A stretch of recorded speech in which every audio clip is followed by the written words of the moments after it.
about 1865, a section of land was purchased and platted out in building sites in what is now the south end of Desoto. The owner named this plat Woodburn. In 1873, when the railroad was built through Desoto and a post office was established there, the railroad would not recognize the name Woodburn for that post office because there was already a small village with a post office in northern Indiana by the name of Woodburn. So he talked to the owner of the platted land and told him to pick another name, and out of thin air that man picked Desoto, and it's been that ever since. With the coming of the railroad, the village of Desoto began to grow and attract more inhabitants and businesses. Among the first business to start along the railroad was a grain elevator and, of course, a train depot. Sometime later, they erected a stock pen near the elevator. This was before the days when there were trucks to haul the farmers' livestock to market. Instead, the farmers herded their stock into the stock pens by the railroad, and before long a boxcar loaded them and hauled them to market. When the natural gas in this part of the country began to run out, Ball Brothers in Muncie didn't have enough gas to keep their glass factories running.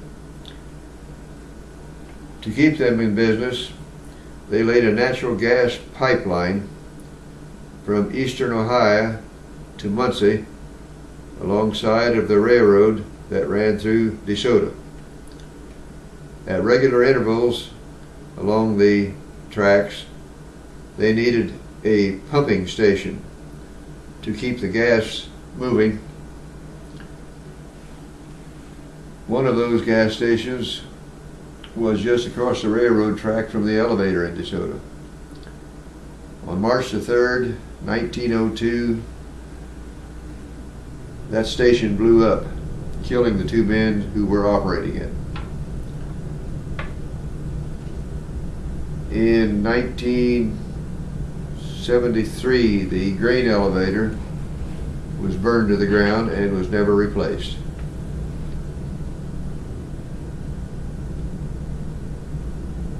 The grain elevator was a great help to the local farmers and helped all people by having a coal yard to supply homes with heating fuel.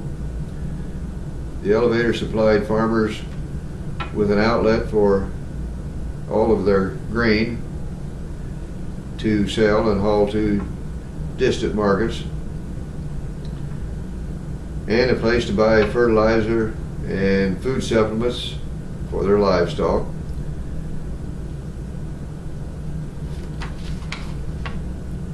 And as I said, the elevator burned in 1973 and was never replaced. Of course, there was a train depot near the elevator. This was necessary to help control the two-way train traffic, and later to help with the passenger trains, which doubled as mail trains. I remember as a teenager riding the passenger train to Muncie at 9:30 a.m. and returning to Desoto on the 3:30 p.m. return trip. The fare was 15 cents one way or 25 cents for a round trip.